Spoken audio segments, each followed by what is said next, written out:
حق خطیب حسین علی بادشاہ سرکار اہل سنت مسلک سے تعلق رکھتے ہیں۔ وہ دربار عالیہ بلاوڑہ شریف کے گدی نشین ہیں۔ آپ نے بہت سارے روحانی عامل، پیر اور علماء دیکھے ہوں گے، لیکن وہ اپنے ایک خاص دم، خاص پھونکوں، شف شف شف کی وجہ سے بڑے مشہور ہیں۔ گزشتہ کچھ دنوں سے وہ پاکستان کے پرنٹ میڈیا اور الیکٹرانک میڈیا کی زینت بنے ہوئے ہیں۔ ARY نیوز کے اینکر پرسن سید اقرار الحسن ان کے مقابلے میں آئے ہوئے ہیں۔ اقرار الحسن صاحب نے موقف اپنایا ہے کہ پیر خطیب حسین ایک شعبدہ باز اور ڈرامے باز انسان ہیں، ان کی کرامات میں کوئی حقیقت نہیں۔ 3 باتیں اس مختصر ویڈیو میں عرض کروں گا۔ دیکھیں، سب سے پہلی بات یہ ہے کہ اللہ نے اپنے انبیاء کو معجزات، اولیاء کو کرامات اور علماء کو بہت سارے ایسے علوم سے نوازا ہے کہ وہ ناممکن کو ممکن کر دکھاتے ہیں۔ بحیثیت مسلمان یہ ہمارا عقیدہ ہے۔ رہ گئی بات، سید اقرار الحسن نے 1-2 پروگرام کیے اور ان کی ویڈیوز بھی اپلوڈ کی کہ انہوں نے کہا کہ جو کام حق خطیب حسین کر رہے ہیں وہ کام میں بھی کر سکتا ہوں۔ انہوں نے ویڈیوز اپلوڈ کی، بٹھا کے جو ہے نا خواتین کی آنکھوں سے انہوں نے سونے کی جو ہے نا لاکٹ نکالی، ان کے ناک سے نکالی۔ دیکھیں کہ اللہ پاک نے فرعون کے مقابلے میں موسیٰ کو پیدا کیا، نمرود کے مقابلے میں ابراہیم علیہ السلام کو پیدا کیا۔ موسیٰ علیہ السلام حق پر تھے، اللہ کی طرف سے معجزہ ہوا۔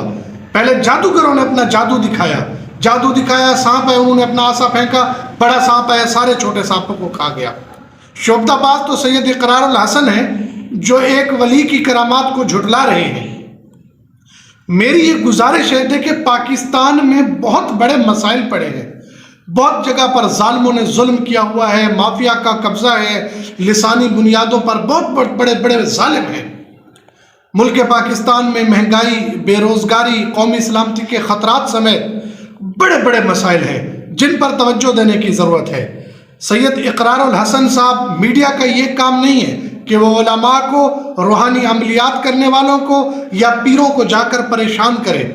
اس کا متبادل بھی تو ہے، میڈیا اور کنہی جگہوں پر جا کر سچائی کی آواز کو اٹھا سکتا ہے۔ میری بات کو توجہ سے سنیں۔ سید اقرار الحسن صاحب نے جو اعتراض اٹھائے ہیں وہ انہیں اٹھانے کا کوئی حق نہیں ہے۔ پیر خطیب حسین عامل ہیں یا نہیں ہیں، کامل ہیں یا نہیں ہیں، ان کے عملیات سچے ہیں یا نہیں ہیں، یہ فیصلہ علماء کو کرنا ہے۔ یہ فیصلہ ایک عامل کامل کو کرنا ہے جو قرآن و حدیث فقہ پر عبور رکھتا ہو، جو روحانی عملیات کو سمجھتا ہو۔ یہ مذہبی معاملہ ہے، اس کا فیصلہ کسی صحابی نے نہیں کرنا۔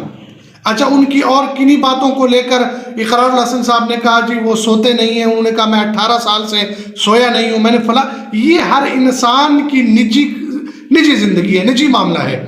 اس سے قوم کو، ہمارے ملک کو تو کوئی نقصان نہیں ہو رہا، وہ سوئیں یا نہ سوئیں، وہ کسی کو یعنی کہ معذور کو کھڑا کر دیں، اندھے کو جو ہے نا اس کو بینائی لوٹا دیں۔ اللہ پاک نے اولیاء اللہ کو بہرحال کرامات دی ہیں۔ میڈیا اگر آپ کے پاس ہے، مائک آپ کے ہاتھ میں، کیمرہ آپ کے پاس ہے، تو یقین رکھیں ہمارے ملک میں بہت ساری چیزوں آپ کی توجہ کی منتظر ہیں۔ کنی جگہ پر مظلوم، کنی جگہ پر بے بس، کنی جگہوں پر بے روزگار آپ کے آواز اٹھانے کے منتظر ہیں۔ حق خطیب حسین بہت بڑے روحانی عامل ہیں، پیر ہیں، اور جماعت ختم نبوت، عالمی جماعت ختم نبوت کے سربراہ بھی ہیں۔ میں یہ نہیں کہتا کہ وہ 100% حق پر ہیں، اقرار الحسن صاحب جھوٹ پر ہیں۔ میں صرف یہ کہتا ہوں کہ ایک عالم کس حد تک غلط ہے، اس کا فیصلہ ایک عالم کو کرنا ہے۔ ایک عامل کس حد تک غلط ہے، اس کا فیصلہ ایک عامل کو کرنا ہے۔ ایک صحافی کس حد تک غلط ہے، اس کا فیصلہ ایک صحافی کر سکتا ہے کہ صحافت کی دنیا میں حقائق کیا ہے، یہ سچ پر ہیں یا جھوٹ پر ہیں۔ اس لیے کم از کم ہم یہ کہیں گے کہ حق خطیب حسین حق پر ہیں۔ اس طرح جا کر علماء کو، عاملین حضرات کو یا ختم نبوت کرنے والے لوگوں کی خدمات کو جو ہے نا اس طرح جو ہے نا نظر انداز نہ کیا جائے، بلکہ سراہا جائے۔ اللہ پاک ہمیں عمل کی توفیق نصیب فرمائے۔